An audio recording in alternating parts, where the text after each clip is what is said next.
You think you know what royalty looked like in history? Gold crowns, velvet robes, divine bloodlines. You picture elegance, not infection, grandeur, not gangrene. But what if I told you that the most perfect monarch Europe ever produced, a man sculpted like a demigod, who ruled longer than any king before or since, died toothless, bloated, and literally rotting alive? What if the god-king of Versailles became a living medical crime scene?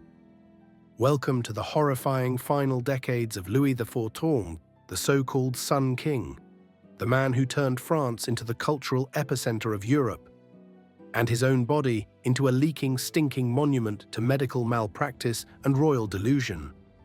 Let me show you how a man once worshipped as divine perfection became so physically repulsive that ambassadors vomited in his presence, and how France's most glorious king ended up needing a color-coded ribbon system just so people could survive being in the same room.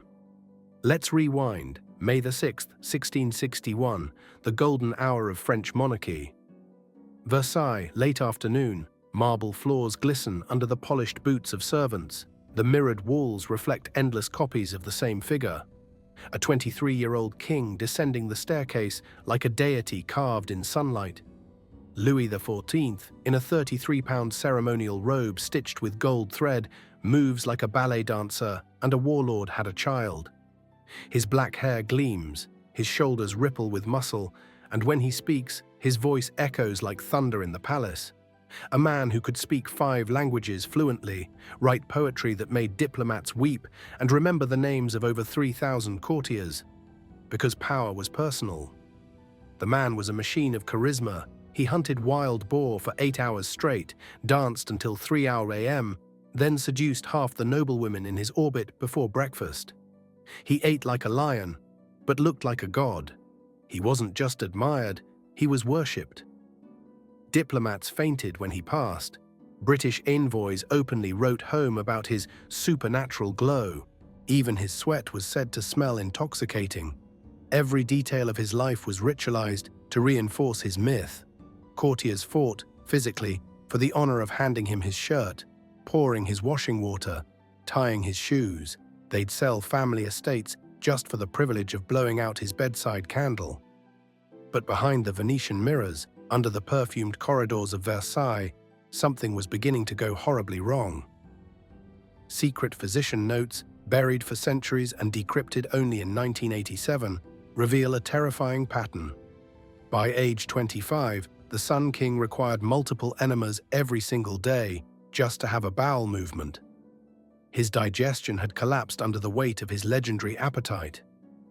Court records describe 6 to 8 meals daily, multiple desserts, snacks in between. Imagine a man consuming like a war elephant while still performing ballet for hours, until his body began to betray him. The signs were subtle at first. His breath turned foul, so repulsive that attendants carried peppermint-soaked cloths just to survive a conversation.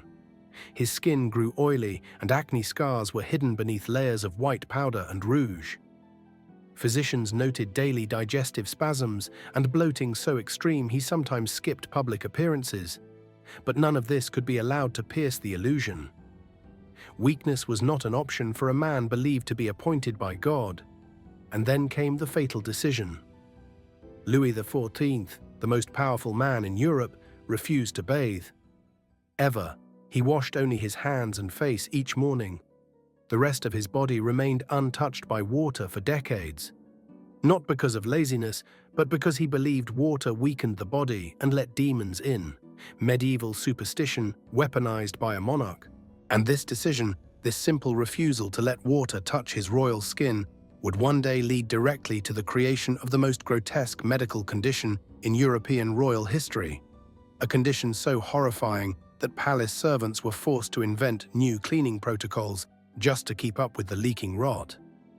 Because in January 1686, something began to grow. Not on his face, not on his limbs, but in the darkest, most private corner of the king's anatomy, and what started as a mild discomfort while sitting would soon explode into a condition so gruesome, so humiliating, that Versailles itself became a perfume-soaked hospital ward just to keep the king's court functioning. The golden god was about to become a walking corpse, and no one was ready for what came next. January 15th, 1686, Versailles.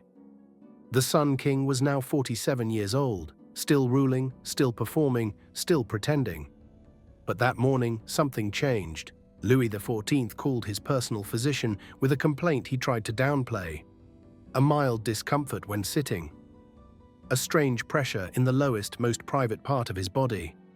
Barely worth mentioning if you weren't a man who ruled half of Europe. Dr. Guy Crescent Fagan examined the royal rear and confidently declared it hemorrhoids. No big deal, simple swelling. Rest, some ointments, maybe a few enemas. He had no idea he was looking at the first symptom of a perianal fistula, one of the most agonizing, humiliating, and disgusting medical conditions known to man. Within a week, the discomfort had become torture. Louis described it as a dagger made of fire lodged in my flesh. The swelling grew fast, from a pea to a walnut to something fist-sized and unholy. By January 28th, he was bleeding constantly. He could no longer sit for long. Cushions were soaked and changed hourly. And then, the smell began. February 5th, servants noticed a foul odor on the king's garments. By February 12th, it had escalated into something nightmarish, a sour, festering stench of rot and infection mixed with human waste. That's because the fistula had burst, forming an external opening near his rectum. Pus and feces now leaked from his body uncontrollably. The king, once praised for his masculine scent and perfect form, now emitted a smell so offensive that foreign diplomats began cancelling audiences. This wasn't just embarrassing, it was destabilizing. The French monarchy was built on the image of divine perfection. Now that image had a hole in it, a literal hole. Dr. Fagan panicked. His treatments went medieval. First came the enemas. Not one, not two. Multiple cold water enemas per day. He believed the king's insides were corrupted by black humors and needed purification.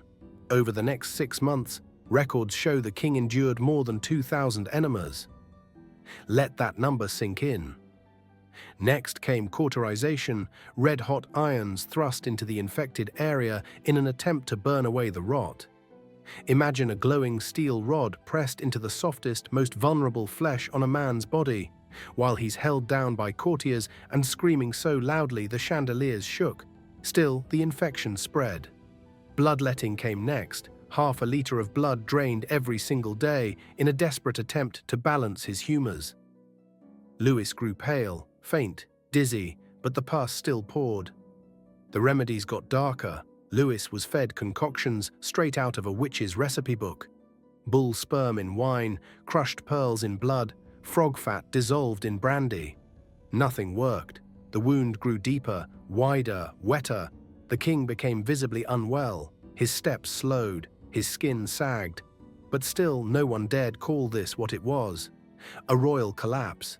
The palace staff was instructed to maintain total silence about the smell, the screams, the filth. Versailles became a theatre of denial. Courtiers bowed before a monarch whose garments were soaked in leakage and whose breath could clear a ballroom. Finally, the doctors realized the truth. There was no choice but surgery. But no one had ever dared cut into a king like this before. One wrong move, and not only would the patient die, so would the surgeon. Enter Charles-François Félix, a man with cold steel nerves and hands steadier than a sniper's. He was chosen for a task so dangerous he knew it might cost him everything.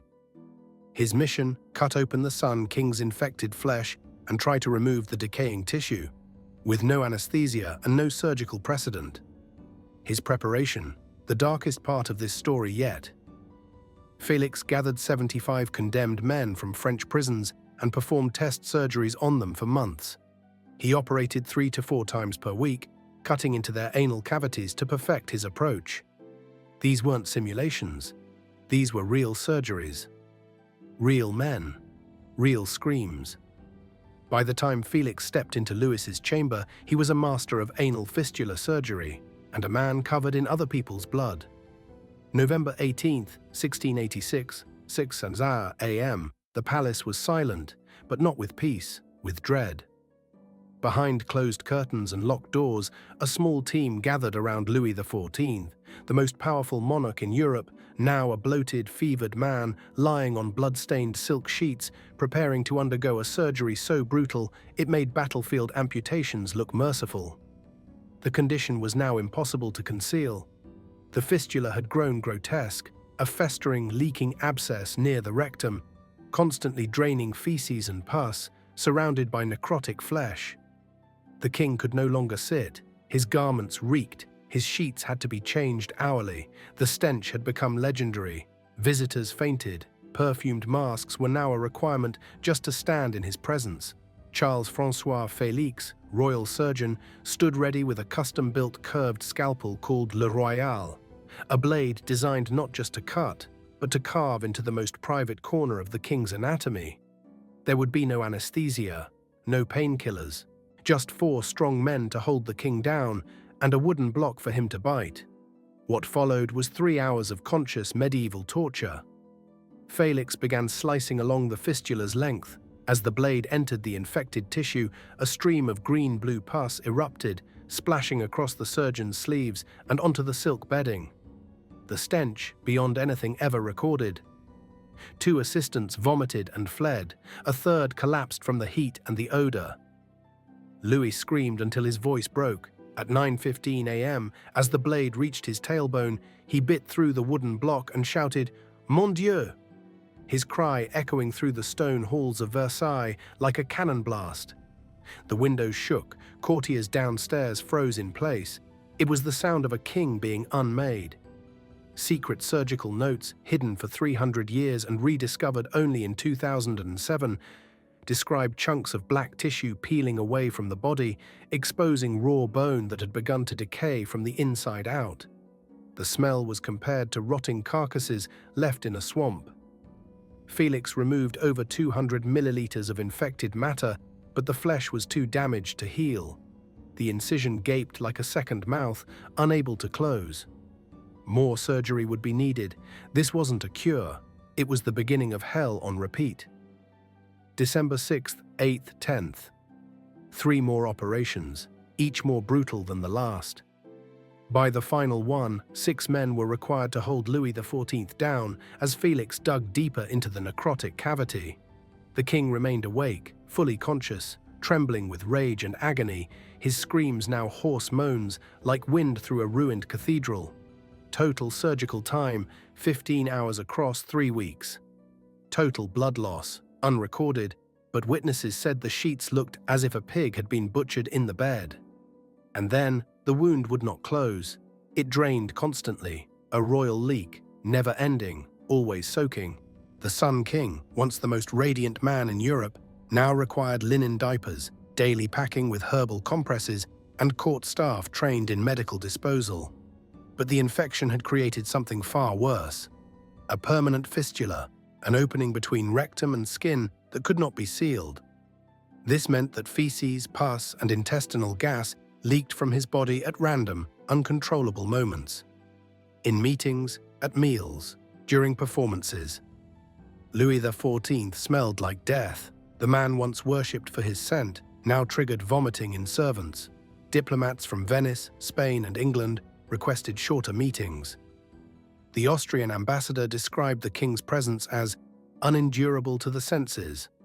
Versailles, the very symbol of French magnificence, now stank like an open wound. Louis responded with perfume warfare. He spent the modern equivalent of $2 million a year on imported scents. Bulgarian rose oil, Indian sandalwood, Moroccan musk.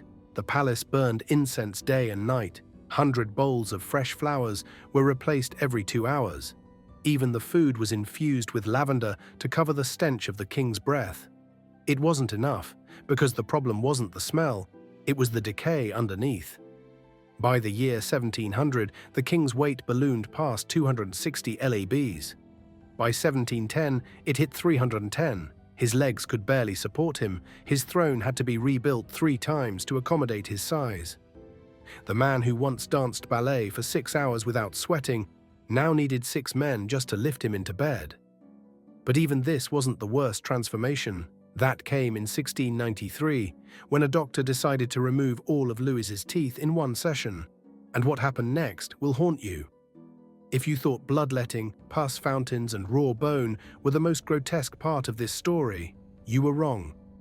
Because in 1693, the most respected man in France, the golden monarch Louis XIV, the king who had built Versailles as a temple to his own divinity, sat in a velvet chair and let a man rip every single tooth from his skull, all of them, in one sitting. No anesthesia. Let's rewind. By this point, Louis was already bloated, leaking, and constantly perfumed like a walking soap shop. But now another problem had emerged, and this one was right under his nose, literally. His teeth were rotting, his breath had grown so foul that even aromatic masks couldn't contain it. Attendants began fainting during morning court rituals, diplomats requested written correspondence instead of audiences. The infection was spreading into his jawbone, causing crippling migraines, abscesses, and a swelling that distorted his royal profile, the profile that once had artists sketching him like a god. So his physician, Dr. Dacan, known for bleeding patients into unconsciousness and diagnosing everything as imbalance of vapors, came up with a brilliant plan. Purge the rot, by which he meant extract every tooth. In one session, the tools, primitive iron pliers, a hooked gouge, no antiseptics, no numbing agents, no sterilization, nothing but cold steel and royal willpower. What followed was a procedure more suited to a torture dungeon than a palace. Witnesses later described the screams as inhuman. Assistants were said to have tears running down their faces as they held the king's head steady. Blood poured down his chin, soaking into the front of his embroidered tunic. Pieces of jawbone came away with the molars. Dr. Dacan fractured the lower mandible, and while yanking a rotted upper tooth, he ripped a hole into the roof of the king's mouth, creating a permanent fistula between Louis's oral and nasal cavities. Translation: from that moment forward, every time the king tried to eat or drink, food and wine sprayed out of his nostrils. Imagine the most powerful man in Europe attempting to sip Burgundy, and it comes bubbling from his nose, dripping down his lips, as he tries to maintain royal dignity in front of foreign ambassadors. He couldn't speak properly anymore. His voice was slurred, distorted, difficult to understand. Courtiers had to lean in close, trying not to recoil from the wet, sour smell of his mouth while he issued orders with thick strings of drool slipping from his lips. His royal bed was soaked nightly, not from sweat, but from saliva he could no longer control. Silk pillows were replaced daily. Servants began carrying linen cloths to dab his face every 15 minutes. And still, they pretended nothing was wrong. The elaborate rituals of Versailles continued, but now they had to evolve. Over 200 new protocols were created to manage the king's collapse while protecting the illusion of absolute power. Each day began with the lever, the morning rising ceremony. Previously a 2-hour performance where nobles competed to hand him his socks. Now it was shortened to 30 minutes. Not because of modesty, but because his leaking body couldn't handle the exposure. Before the coucher, the nightly royal going-to-bed event, attendants would secretly pack his undergarments with cloth padding to absorb the constant seepage from his anal fistula. He was wrapped in linen like a leaking mummy. But the most bizarre innovation, the color-coded ribbon system. Red ribbons outside the king's door meant, "Stay away, he's in pain." White ribbons meant, "Approach only with a perfumed mask." Black ribbons, "The worst days." Bowel rupture or surgical drainage in progress, "Do not enter." Foreign ambassadors took to carrying scented gloves, which they would discreetly press against their faces. Court ladies developed swoon codes, faking fainting spells to exit audiences early without offending the king. One noblewoman allegedly vomited into her purse, blaming nerves. No one dared speak the truth, because absolute monarchy didn't allow for human weakness, not even when the king was leaking feces and soup from both ends of his body simultaneously, and then came the weight. From his athletic peak of 165 lbs, Louis swelled past 300.310 by 1710. His body creaked under its own mass. He could no longer mount a horse without a 6-man lift team. His chairs broke. His bed had to be rebuilt. Twice, the man once known as the most beautiful king in history, the Sun King, embodiment of divine right, now required an entire staff just to manage his smell. Perfume machines ran 24/7. Airflow was calculated based on wind direction to push the stench away from visitors.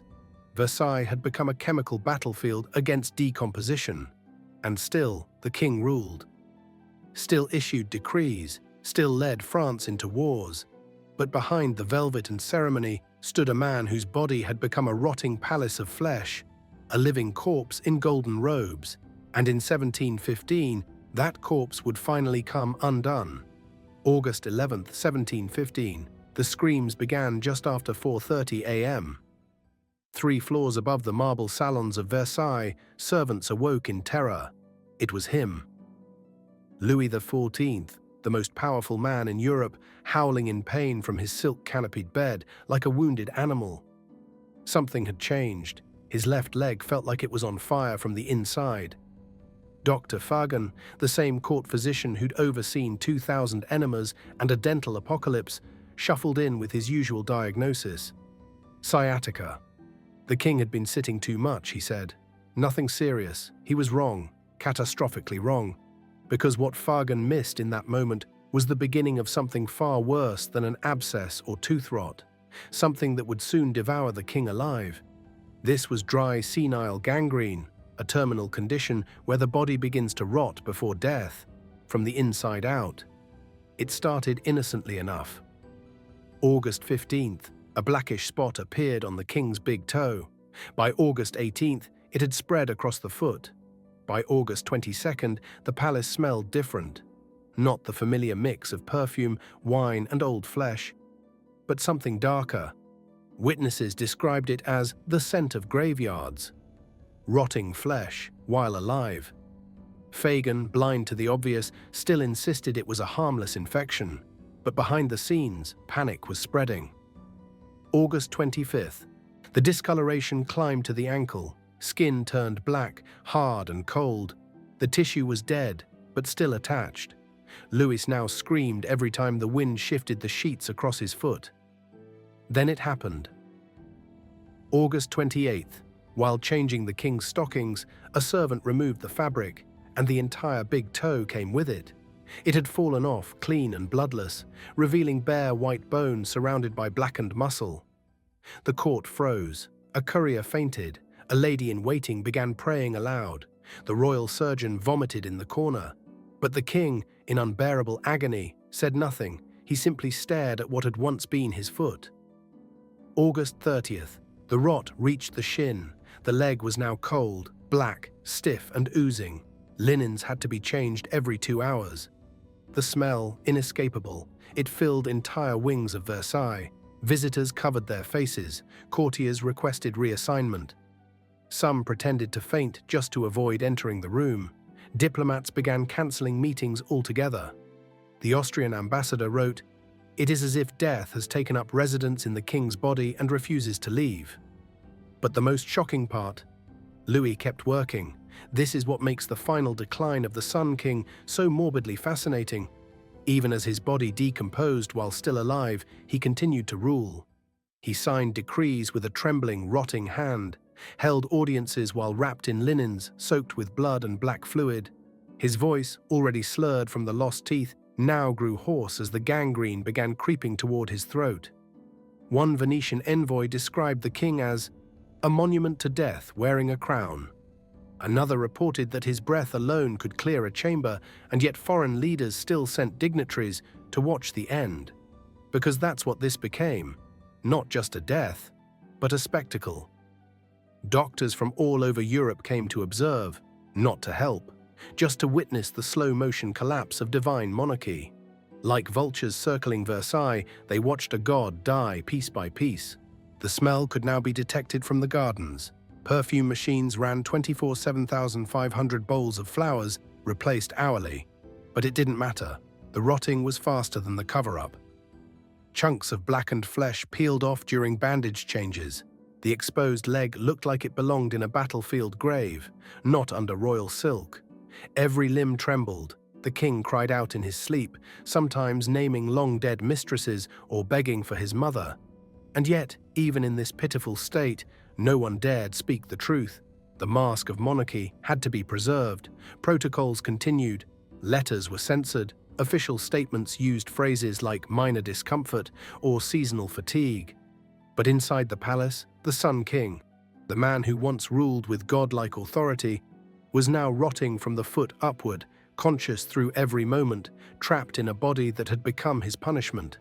And the worst was yet to come, because the gangrene had one final destination: his throat. August 31st, 1715, 11:00 p.m. The palace was silent again, not with reverence, but with terror. Everyone inside Versailles knew what was happening. Louis XIV, the Sun King, the man who once ruled Europe with theatrical perfection, was dying. Not peacefully, not quietly, but slowly, publicly, and in a state of physical decay so catastrophic that even his enemies begged for the suffering to end. His entire left leg was now gangrenous, black, rigid, and dead. Chunks of flesh fell away during the twice-daily linen changes, revealing bones slick with infection. His breath, described as air from a tomb. The stench was so overwhelming that diplomats refused to enter the palace, instead submitting letters through trembling servants who wore perfumed gloves and soaked cloth masks. And yet, the king still refused to die. That's what made it all so unbearable. He was conscious, aware, trapped. Every hour brought new symptoms. On August 31st, witnesses reported that his neck began to swell. The infection had reached the throat muscles. He began to choke on his own breath. His once powerful voice, the one that could command silence in a room of 500, was now reduced to a raspy whisper like dry paper crumbling in a fist. His mouth, already misshapen from the tooth extractions, now filled with pus and mucus that leaked from his nose and lips when he tried to speak. But what he managed to say chilled everyone in the room. He called for his great-grandson, the young boy who would one day become Louis XV, and whispered, "Do not imitate me, I have loved war too much." The man who had ruled for 72 years, built Versailles, and transformed France into the cultural capital of Europe, was now offering a final confession through a throat choked with decay. September 1st, 1715, 8:15 a.m. The Sun King died, but even death didn't stop the horror. Within 6 hours, his corpse began to decompose at unprecedented speed. This was no ordinary post-mortem. His body had already been rotting from within for weeks.